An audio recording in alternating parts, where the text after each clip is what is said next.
We are going bonus after hours time. You know what? I left you earlier and I said to myself, how could I wait 9 days to finish this book? We're like 40 pages out. Dedicated. I'm ready, baby. Let's go. Checked out on Edmodo. I put a poll. We got some people that are in, some people that are out. It's okay. Do not stress. We are, we're here for you. And you need to enjoy the day, right? It looked like it was nice weather out. I kind of left the dungeon down here for a little while. So I saw that it was kind of sunny out, or at least somewhat sunny. So hopefully you got out. So if you're joining me, great. If you join me later, that's fine too. I'm totally fine. I see I got a couple of people in the room. Not a problem. It's totally, this is optional stuff when it comes down to listening now or listening later. I did put on Padlet. If you want, that is totally optional. That piece of it. If you want to respond after the book is read, feel free to go on. There is no requirement. If you just want to listen to the final 40 or so pages, great. You're here with me. It's after hours. Let's go, guys. Let's rock this. Chapter 49. Now then, Charles, said Mr. Lemoncello, would you like to utilize any of your remaining lifelines? Perhaps an extreme challenge? Ask an expert. Yes, sir, said Charles. And may I just say, it's kind of you to come in here and ask me that question. Oh, please. Come on. This kid just isn't going to give it up. Well, it's cloudy with a chance of meatballs, and I had nothing better to do. Pardon? Nothing. Just a brief flight of fancy, my mind sailing off past the phantom toll booth. So, which lifeline would you like to use? My ask an expert, sir. Fine. See Mrs. Tobin at the main desk. I must go to my office to monitor Kyle's extreme challenge. What's he doing? Trying to beat you. Toodles! Mr. Lemoncello raised his beret by its stem, turned on his heel, and headed for one of the bookcases on the far side of the rotunda. Charles watched him tilt back his head on a bust and press a red button in the middle of what would have been the man's neck. A door-sized section of the bookcase swung open. Mr. Lemoncello stepped into the darkness. The bookcase swung shut. Charles hurried to the librarian's desk at the center of the rotunda reading room. Mrs. Tobin? He clapped his hands. Mrs. Tobin? Chop, chop. I'm in a bit of a rush. The doors upstairs will be open in 13 minutes, Mrs. Tobin. The holographic librarian finally appeared. Good morning, Charles. How may I help you? I need to use my Ask an Expert. Very well. Whom do you wish to consult with? Someone who knows his way around the library. If that is all you require, Charles, perhaps I can be of assistance. I need to talk to my Uncle Jimmy. Your Uncle Jimmy? Could you please be more specific? Why, yes, of course. James F. Willoughby III. The James F. Willoughby III? Yes, ma'am. The head librarian of the Library of Congress in Washington, D.C. is your uncle? That's right. If my mother's brother, Uncle Jimmy, the top librarian in America, can't help me find the one book I'm looking for, nobody can. Okay, so he's calling in a lifeline of the head of of all the titles to have, right? I mean, he is the head librarian of the Library of Congress. So let's see what happens here. Chapter 50. The memory box is down in the stacks, Haley told Kyle. So he raced down to the basement. The very long, very wide cellar was just as he remembered it, filled with tidy rows of floor-to-ceiling shelving units. Kyle looked up at the closest security camera. Where to next? I hid it way over on the far side, said Haley through the ceiling speakers. On a shelf near the horrible book sorting machine. Kyle hurried up the center aisle. Suddenly, a heavy metal bookcase thundered in from the right, sliding like it was on roller skates. Watch it, shouted Haley. The bookcase skidded to a screeching halt, blocking Kyle's path forward. Go left, suggested Miguel. The whole team was watching and cheering him on. Kyle went left, and another steel shelving unit shuffled in from the side. Jump back, shouted Akimi. The shelf slammed to a stop 2 inches in front of Kyle's feet. Kyle, you okay? Yeah. This is like the hedge maze in Tri-Wizard Tournament, said Sierra. Huh? Harry Potter, Book 4, Goblet of Fire. Right. Need to read that one too. Kyle, of course, realized he just discovered the most extreme part of his extreme challenge. Each one of the sliding floor-to-ceiling bookcases was loaded down with heavy cardboard cartons, books, or metal storage bins. They probably weighed several tons each. If Kyle was in the wrong place when a shelving unit came shooting in from the side, he'd be flattened like a pancake under a steamroller. Warning, announced the official-sounding lady in the ceiling. You have 12 minutes to complete this challenge. He had to keep going. Like Mr. Lemoncello said, there was no turning back now. Unless, of course, he wanted to go home a loser. Ha! Never. Kyle jogged up an alleyway between two walls of bookshelves. Left turn, Haley shouted. Now! The wall on Kyle's right swung open, revealing 6 swiveling sections, each pivoting panel, maybe 20 feet long, all skittering sideways and gliding backward to create new walls and reconfigured pathways. You've only got like 10 more yards to go, coached Haley. Kyle weaved his way around the randomly shuffling shelves. But as soon as he was on any kind of straightaway, the walls started to rearrange themselves again. Finally, Kyle scooted down a corridor so tight he had to turn sideways to squeeze through. The walls stuttered to a stop, and the voice made another announcement. Warning! You have 8 minutes to complete this challenge. I'm trapped, Kyle shouted. There's no exit. None of his teammates said anything for a really long time. Finally, Sierra's voice rang out from the overhead speakers. Put your hand on the right wall, she said. What? Why?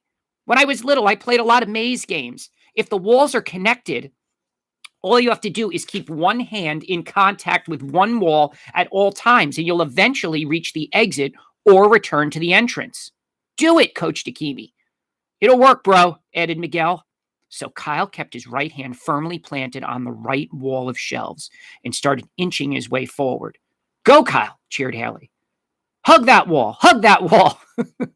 The passageway widened.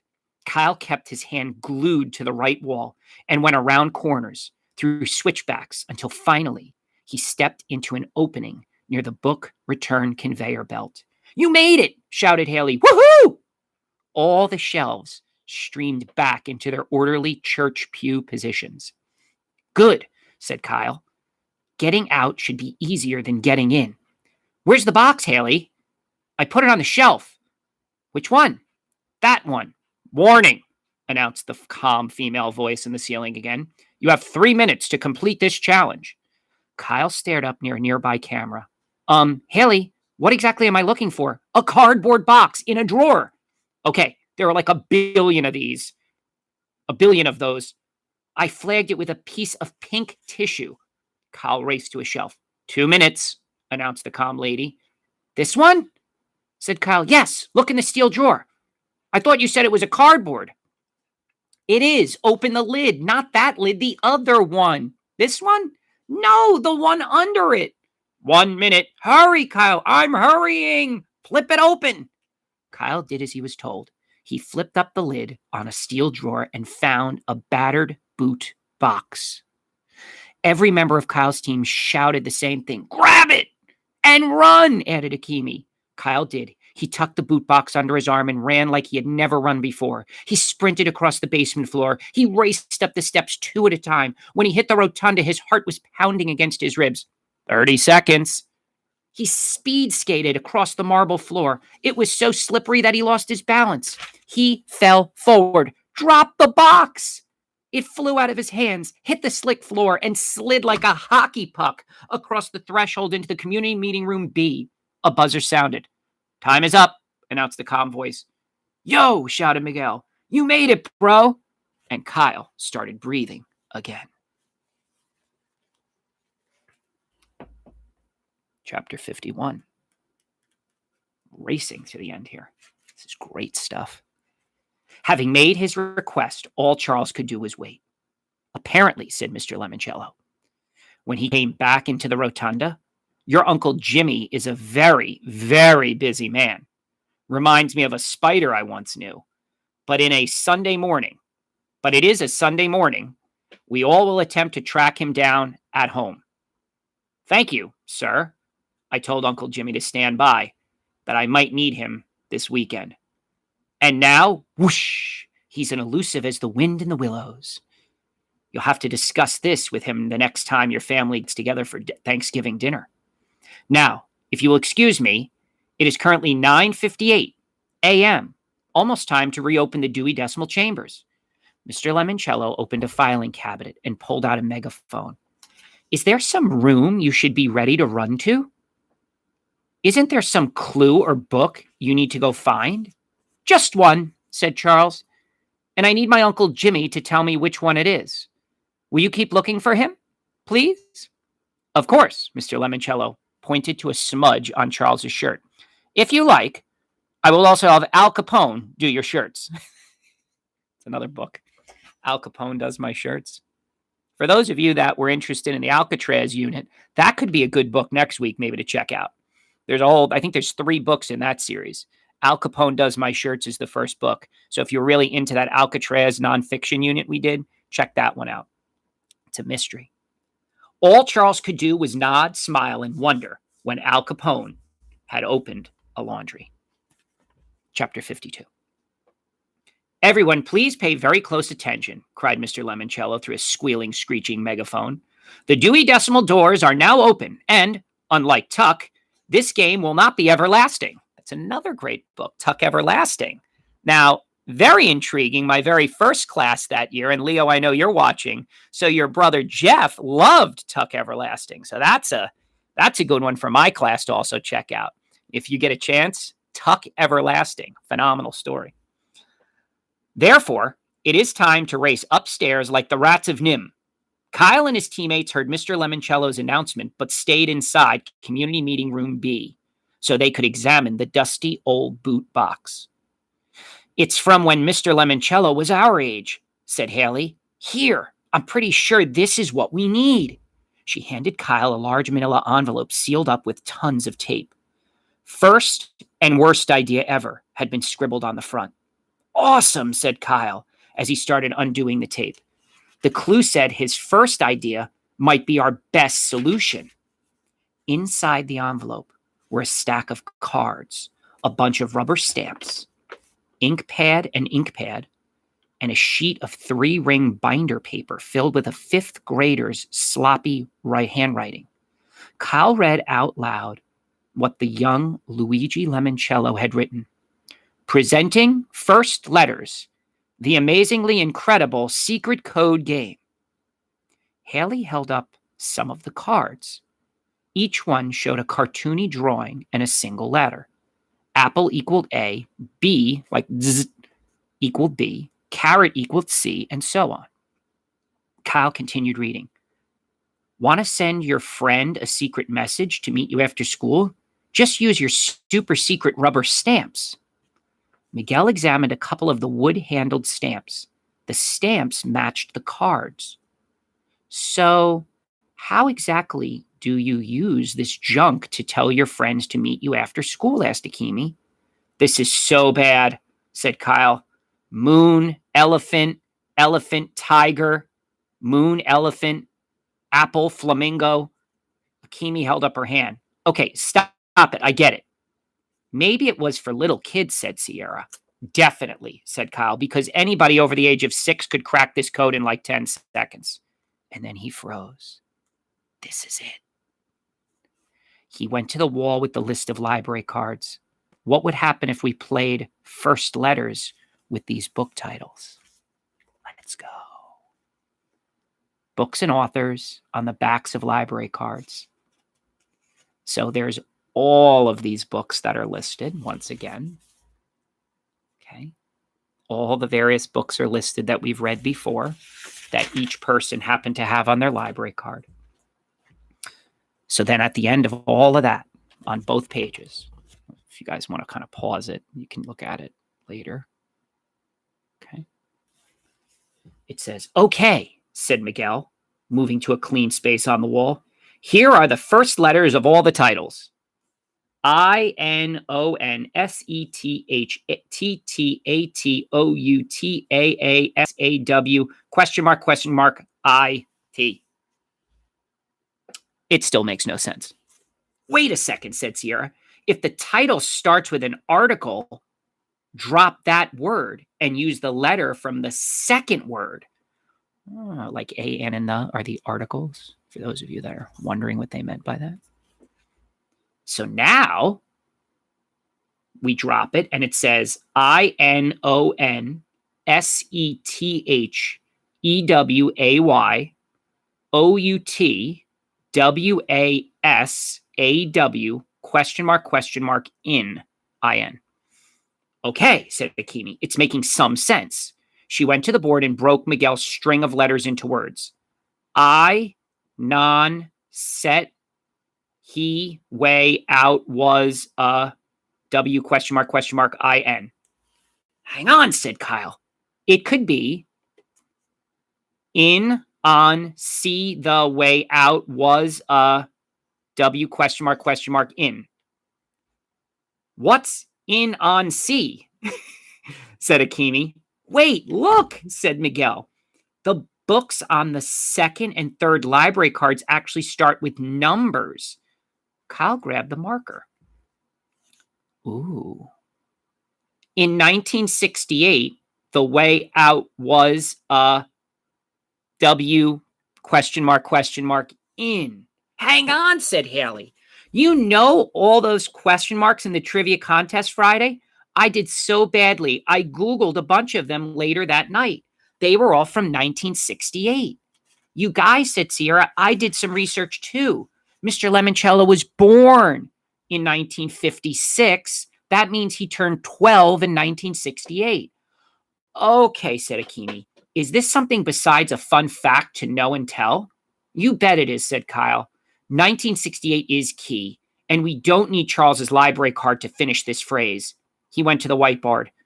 Here's what it wrote. In 1968, the way out was a way in. So what happened in 1968, said Haley. Was that when Charlie and the Chocolate Factory came out? Asked Miguel. No, said Sierra. 1964. So what's up with the candy clue from the art and artifacts room? We messed up, said Akimi. We need to go back and find a new rhyme for Andy. Really? Said Haley. I thought he got kicked out for cheating. Another long story, said Miguel. For later, said Kyle. Right now, we need to be on the third floor. That was chapter 52. Racing to the end here. Hope you guys are enjoying it. I know I certainly am. Back in the art and artifacts room, Kyle felt confident that they were pretty close to figuring out, well, whatever it was they were supposed to figure out. How it would help them escape from the library was still anybody's guess. It's 10:44, said Akimi. The last clue should pop up on the Wonder Dome in 16 minutes. Okay, you guys, said Kyle. Spread out. We need a new rhyme for Andy. This model of the bank building came in handy, added Miguel. The dandy bandits, shouted Akimi, once again studying the display of hats. Yes, said Haley, pulling off her shoe so she could show everybody her card clue. Remember, she hid them in the shoe? There we are. The bandits. Bandits. I found this in the 300s room. That's the room clue we were waiting for, said Kyle. Because the Dewey Decimal number for true crime books always starts with the number 3, said Miguel. When we find that book, it'll tell us how and where the bandits crawled in 1968. Listen to this, you guys, said Akimi. She read a placard in the display case. Here's what it read. This plaid fedora from 1968 was worn by bank robber Leopold Lablali, one of the notorious dandy bandits. It's all coming together. All coming together now, guys. Lablali, Miguel shouted. The smell-o-vision clue, said Kyle. That's why everything kept smelling like pine trees. Loblolly was one of the pine trees in the answer Mr. Lemoncello gave you guys, said Haley. Whoop, whoop, said Mr. Lemoncello as Banana Shoes squeaking. He stepped into the room. Well done, Miss Daly. And Miss Hughes. See, said Akimi, I was right the first time we came in here. I said dandy, and everybody else said, no, candy, Willy Wonka. Yes, it's all coming back to me, said Mr. Lemoncello. 1968. I was pondering an idea for a game at the old public library. And, said Kyle, you were so focused, so totally focused, you didn't hear the police sirens screaming past the library as they raced to the Gold Leaf Bank. The Blackbird was from Alexandriaville, said Sierra. The police siren wail was from that day. Miguel finished that thought. When the dandy bandits tried to crawl into the bank. My goodness, said Mr. Lemoncello. How could you kids know all that? From the game clues, said Kyle. And from the story Dr. Zinchenko told us on Friday night when somebody asked her why a library building needed a bank vault door. She was already feeding us clues, said Akimi. The time is now 11 a.m., announced the ceiling lady. This game will end in 1 hour. Come on, said Kyle, heading for the door. It's the 11th hour. We need to go check out the Wonder Dome again. They raced to the balcony. There it is, said Sierra. 364.1092, shouted Miguel. Woohoo, cried Akimi. We're gonna win. But Chiltington never loses, right? So let's see what happens with Charles. Chapter 54.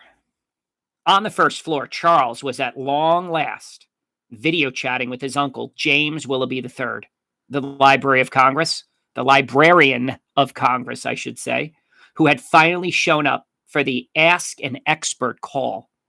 Sorry for the delay, Charles. That's okay, Uncle Jimmy, Charles said, straining to smile and not scream. The time is now 11 a.m., announced the annoying, placid lady in the ceiling. This game will end in 1 hour.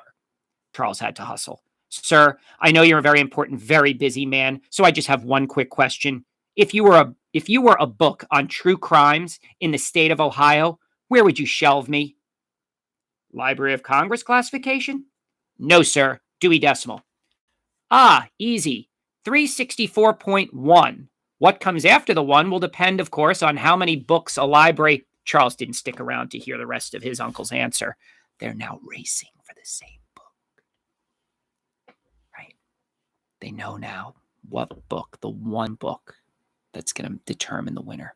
Charles, all by himself, weaseling his way to victory, or will it be Team Keeley? Let's see.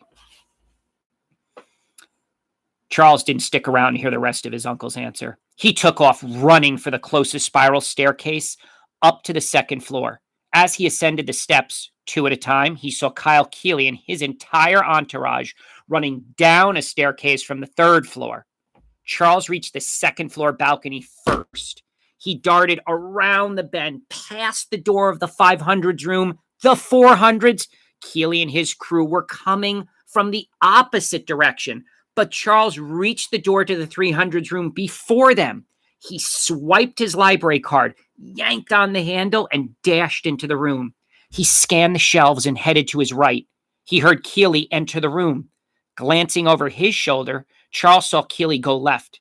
Charles dashed up an aisle between bookcases. He read the numbers at the end of each row of shelves. 310, 320, 330. One of those robots with the book baskets came rumbling across his path, but Charles was able to dodge it. 340, 350. Kyle's footsteps pounded up the passageway on the other side of the shelving units to his left. In the middle of the 300s room, they entered an open space with a judge's bench and witness box. Charles was getting closer to the true crime section, but so was Kyle. Charles saw Keeley read something off his palm. He had the whole call number. It was time to change tactics. Charles hung back and let Kyle Keeley take the lead. Kyle rushed toward a bookcase. Charles sprinted after him. Got it! Kyle shouted as he reached for a book on the shelf. But before he could completely pull it out, Charles grabbed hold of the book too. They both yanked it off the shelf. Kyle had the spine.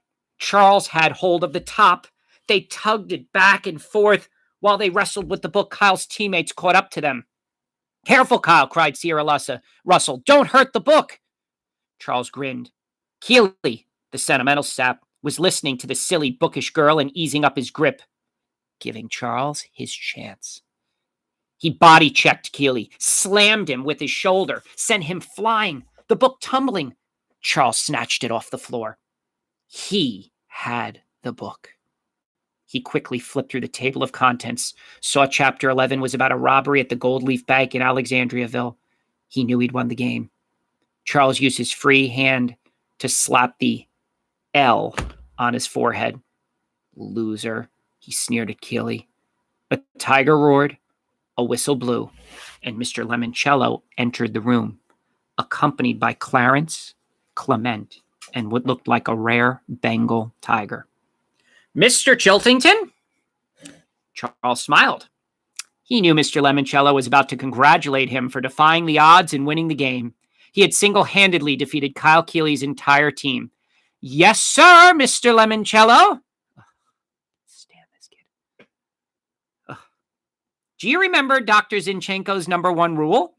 "You bet, sir. No food or drink except in the Book Nook Cafe." "No," said Mr. Lemoncello, touching the tip of his nose to make a buzzer sound. "Dr. Z, tell him what he should have said." Dr. Zinchenko's voice purred out of the ceiling speakers. "Be gentle with each other and, most especially, the library's books and exhibits." "I know," said Charles. "That's why I had to stop Kyle Keeley. He was ready to rip the cover off this poor book. Heck, sir, everybody at school knows that Kyle Keeley is a maniac. He'll do anything to win a game." Mr. Lemoncello turned to Keeley. "Is that true, Kyle? Would you actually destroy property if it stood between you and your prize?" Well, sir." Keeley was stammering. The fool didn't know how to lie. Charles quickly opened the book to Chapter 11 and slipped in his library card to bookmark the location. "You should ask Keeley about the window he broke, sir." Mr. Lemoncello turned to face Charles again. "The window?" "Yes, sir. The whole school heard about it. See, Kyle Keeley and his two brothers were playing some sort of wild scavenger hunt game, and..." Mr. Lemoncello pointed at the book. "That's clever. You use your library card as a bookmark." "Yes, sir, I sure do," said Charles, turning on the charm. "Of course, I can't take full credit for such a clever idea. On Friday night, I saw Sierra Russell doing it, and..." "You told Andrew Peckelman to borrow her card." Charles blinked several times. "I beg your pardon?" "You broke Dr. Zinchenko's #1 rule. You were not gentle with your teammate, Andrew. In fact, you bullied him into stealing Miss Russell's library card, which you knew she always used as a bookmark." "No, sir, I did not." Yes, Charles, you did." Mr. Lemoncello touched his right ear. "In fact, Dr. Zinchenko has spent the past few hours combing through security tapes. And guess what she just found?" Charles heard his own voice ringing out of the ceiling speakers. "Have you noticed what Sierra Russell uses for a bookmark?" "No, that was Andrew," said Mr. Lemoncello. "This is you again. Her library card, which of course doubles as a key card for meeting room B. Find a way to borrow it." They played back the conversation. Being in Mr. Lemoncello's library is like being on Big Brother, that TV show. It's like where you can have cameras all over the house and they're trapped in there for like 3 months. So you can hear everything. So Zinchenko and Lemoncello found and heard the original conversation. Looks like Mr. Chiltington is going to get kicked out. Let's see what happens. "You told Andrew to steal Sierra's library card." "How could you record that?" said Charles. "I was whispering." "And I have very good microphones." "You're done, Charles. Dr. Zinchenko, Tell our departing guest what he has just won. Absolutely nothing, said the voice of the Russian librarian. But please, Mr. L, tell Charles the correct answer to the final pictogram. Ah, yes. Mr. Lemoncello reached into his back pocket, pulled out a 4x4 card, and showed it to Charles. Same image we know of, right? Charles stood there fuming. Anyone care to help Charles out? Said Kyle. Is it 6-8? You're very close. There was a pause, and then Haley laughed. Did it come after the football player? Yeah, said Charles. So? Andrew was right all along, said Haley. The football player clue wasn't past. It was 19. Mr. Lemoncello shifted into his game show voice. So, Haley Daly, would you care to solve the puzzle? Sure. And here's what the puzzle read. You can walk out the way the bandits crawled in 1968. I don't get it, said Charles. 1968, said Akimi. You know, 1968? Ah, yes, said Mr. Lemoncello. The year from the mixed up files of Mrs. Basil E. Frankweiler won the Newbery Medal for excellence in children's literature. Another clue you completely missed, Charles. Wow, said Miguel. And I thought Chiltingtons never lose.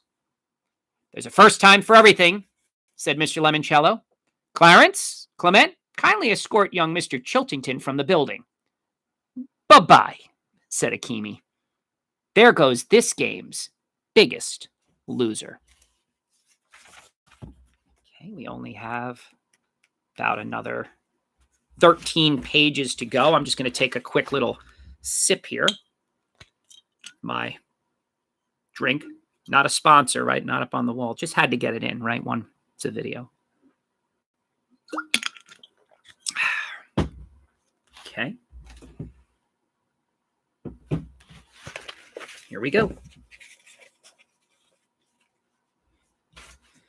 Okay, we're on page 267. I think we have, like I said, 12, 13 pages to go. Chapter 55. Let's see how this all kind of comes to an end. Open it, Akimi said to Kyle. We only have like 40 minutes to figure out how Loblolly and the Dandy Bandits crawled into the bank back in 1968. Kyle flipped through True Crime Ohio to the place where Charles had slipped in his bookmark. Well, said Miguel. Chapter 11. The Dandy Bandits burrow into the bank vault. Even though thou shalt not steal, said Akimi. And I'll bet they crawled in, right? Said Haley. The clever thieves, Kyle read from the book, took up residence in an abandoned dress factory next door to the Gold Leaf Bank and spent weeks tunneling from its basement into the bank vault, which, said Miguel, according to those old blueprints I found, was down where the book sorting machine is now. That explains the first clue, said Kyle. The book title was Get to Know Your Local Library. Dr. Zinchenko meant we needed to get to know this library. This also explains why she wanted us to read those Sherlock Holmes stories. The Adventure of the Red-Headed League, said Sierra. The story about robbers tunneling into a bank from the building next door. Kyle nodded. Dr. Zinchenko told me she had just reread it. I'll bet that's where she got the idea for this whole game. Hey, Charles should have stuck with crawling through sewers like he did in that video game, joked Miguel. He might have found the Dandy Bandits tunnel before we did. Come on, you guys, said Haley. We need to get back in the basement. I'm coming with you, said Mr. Lemoncello. I just have to see how this story ends. Clutching the true crime book against his chest, Kyle led the way down to the stacks. Why are you bringing that book? Asked Akimi. We'll put it on the conveyor belt thing, Kyle explained. Whatever basket the scanner sends it to, I'm guessing that's where we'll find our black square. Our shortcut out of the library. Exactly. As the team trooped down the steps to the basement, Mr. Lemoncello turned to Kyle and said, So, Mr. Keeley, did you have fun this weekend? Yeah? Good. Congratulations, Miss Hughes. It seems you have already won. Akimi sort of blushed. What do you mean? Asked Kyle. In her essay, your extremely good friend wrote, and I quote, I want to see the new library so I can tell my friend Kyle Keeley how cool it is. You wrote your essay about me? Maybe, mumbled Akimi. Wow, said Kyle. No one's ever done that before. Well, no one's ever going to do it again if you blow our chance at winning this thing. So can we please stop yakking and find our way out of here? Works for me. Warning, said a calm voice in the ceiling speakers. This game will terminate in 30 minutes. Everybody moved a little bit faster. We have a little gap in time passing. Here we go. Fortunately, when the group reached the basement, the floor-to-ceiling bookshelves didn't start sliding into another maze formation. The automatic book sorter is straight up this path near the far wall, said Kyle. They made it to the conveyor belt. From what I remember from the old blueprints, said Miguel, the vault was right there, in the same spot as the machine. Okay, you guys. Whatever robo basket this book ends up in is probably sitting right on top of the entrance to the tunnel, said Kyle. Here goes everything. Kyle placed True Crime Ohio into an array of crisscrossing beams. Nothing happened. What's going on? Cried Miguel. Why isn't it working? Maybe this book isn't heavy enough. Kyle pushed down on the cover of the book a bit. Still nothing. They stared, dumbfounded, at the book sitting on the immobile belt. It wouldn't stop moving yesterday, muttered Haley. That's it, cried Akimi. She hurried to the wall and flipped the emergency shutoff switch back to the on position. Several red laser scanners sprang to life under the book drop slot. The belt started moving. Slowly, the single book worked its way down the line like a candy bar on a wrapping machine. When it reached the third robo basket from the end, a set of rollers popped up and shunted the book off to the side into the waiting wire basket. The conveyor belt stopped rolling. The robo cart rolled away. Nothing else happened. That's it? Warning, said the calm voice. This game will terminate in 20 minutes. It didn't work, said Haley. We're toast, said Akimi. Wait, said Kyle, pointing to a square tile on the floor where the robo basket had been. It was glowing, like one of the touchscreen computers in the desks upstairs. It says, Howdy, do you like fun games? Get ready. Excellent, Akimi giggled. Then she and Kyle cracked up, remembering the box tops from their first puzzle in the boardroom on Saturday morning. Now it says we're going to get an anagram, said Kyle. My favorite kind of cookies, said Mr. Lemoncello. Okay, everybody, said Kyle. Gather round. Get ready. Kyle, Akimi, Sierra, Miguel, and Haley knelt on the floor in a circle around the square. Mr. Lemoncello hovered behind them. Here we go, said Kyle as game instructions rolled across the screen. Give me 16 words made from these 16 letters in 60 seconds or less. A 60-second clock popped up from the bottom of the screen, and then a 4x4 boggle jumble of letters appeared. There you go. 16 words made from these 16 letters in 60 seconds or less. And of course, you can see it spells Luigi Lemoncello. Luigi L. Lemoncello. My apologies for the middle name L. Luigi L. Lemoncello, mumbled Kyle. The 60-second clock started ticking down. Sierra shouted out, Lemon! And a ding sound from the speaker above. The 5 teammates started shouting out words. Cello, Eon, Elm, Lion, Mole, Leg, Oil. 30 seconds left, said Mr. Lemoncello. 1, Cell, Cone, Lone, Glen, Lime. Mole? We already said that. Melon. That's 15. 10 seconds left. Anybody? 5, 4, Colonel, shouted Haley. The computer screen flashed. Congratulations! And winners! Somewhere a game show audience cheered, firework rockets whistled through the air, and several geese honked out a hooray. Please stand back, said the soothing voice in the ceiling. Kyle and his teammates did as they were told. Warning, the voice continued. This game will terminate in 15 minutes. We still need to get out, you guys, said Akimi. Hurry, Floor, do something. The 8 tiles surrounding the glowing tablet also started to glow. First yellow, then orange, then purple. Our secret square, said Akimi. There was a series of clicks, and the tiles began folding up on themselves, retracting into the floor, opening up like an origami trapdoor. Look, said Haley, there's steps. Mr. Lemoncello peered down into the hole of the well-lit staircase and tunnel. My. Dr. Zinchenko has certainly cleaned things up since Mr. Loblolly was here. Of course she did, said Haley. So we can walk out the way the bandits crawled in 1968. Hurry, everybody, said Mr. Lemoncello. I don't want to be late to my own birthday party. Here we go. Final chapter. It's been quite a ride, guys. Got to be honest. I know you've enjoyed, at least I think you have, the book. So let's go. Let's finish. Let's go. Kyle led the way up the tunnel and brought his team, plus Mr. Lemoncello, into an empty basement filled with mannequins and cardboard boxes. This must be the cellar of one of the clothing shops in Old Town, said Kyle. The fitting factory, said Haley, reading a tag on the shipping crate. It's one of my faves. And, said Sierra, back in 1968, it was the real dress factory that Leopold Loblolly and the dandy bandits used. There's some steps over here, said Miguel, climbing a wooden staircase, and a door. He jiggled the knob. Oh, man, it's locked. Come on. Kyle looked up at the dingy casement window, about 10 feet above the cellar floor. He couldn't help grinning. It reminded him of another game he'd won once.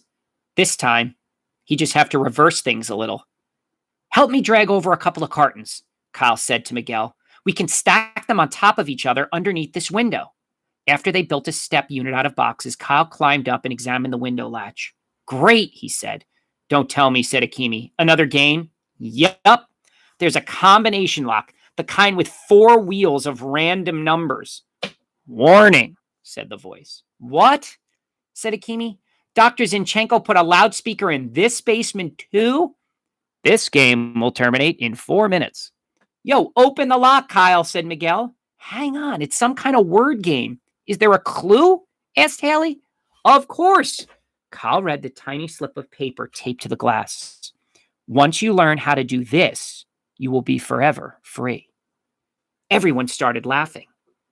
This last puzzle was ridiculously easy. Ready, children? Said Mr. Lemoncello. All together now. And they all shouted it at the same time. Read.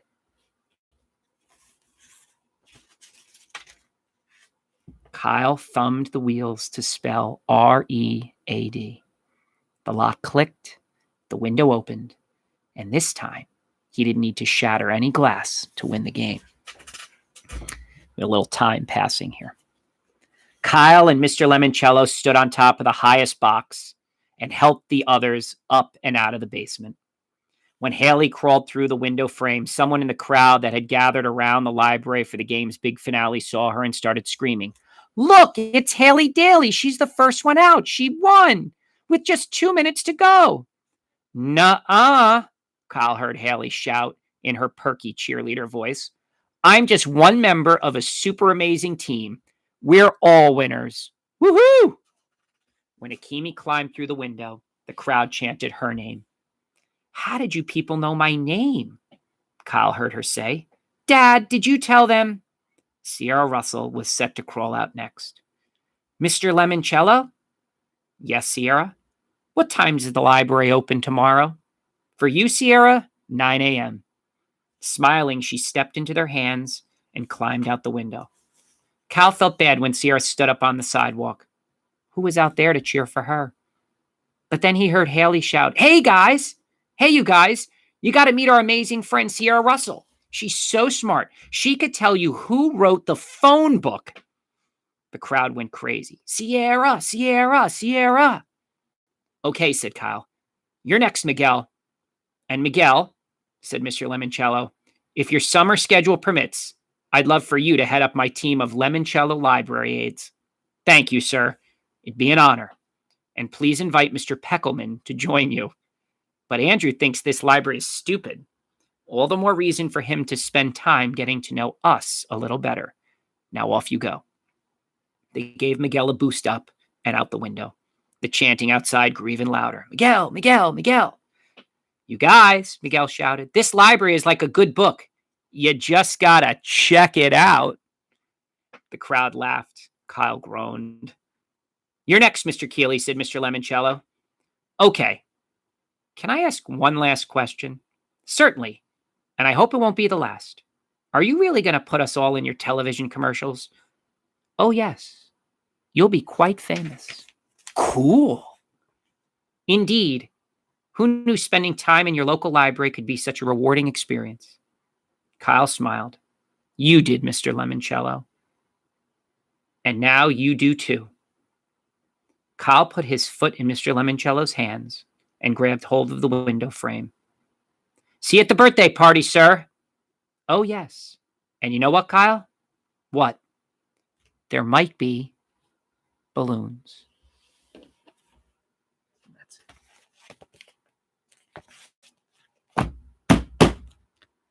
I hope you liked the reading. We are 46 minutes in. I did want to say, when Chris Grabenstein came to our school 4 weeks ago, I believe it was now. Yeah, exactly 4 weeks ago. When he came 4 weeks ago, he talked about the idea that this book, the rights to the movie were bought by Nickelodeon. And he and his wife had the opportunity to go to the premiere and see the movie. It is on Netflix. So if you're interested, you can always check out the movie version on Netflix.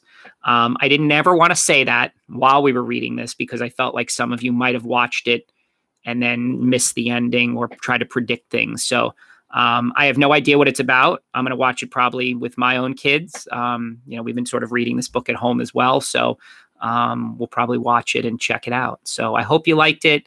I thought it was great. There's more to come. I have options now. Do I continue with the second book? You guys will have to tell me. Do I change course to something else? We'll find out. Listen, thanks for joining me. I know that it's just a few of you in here. The rest of you, I guess, will watch it at a later time.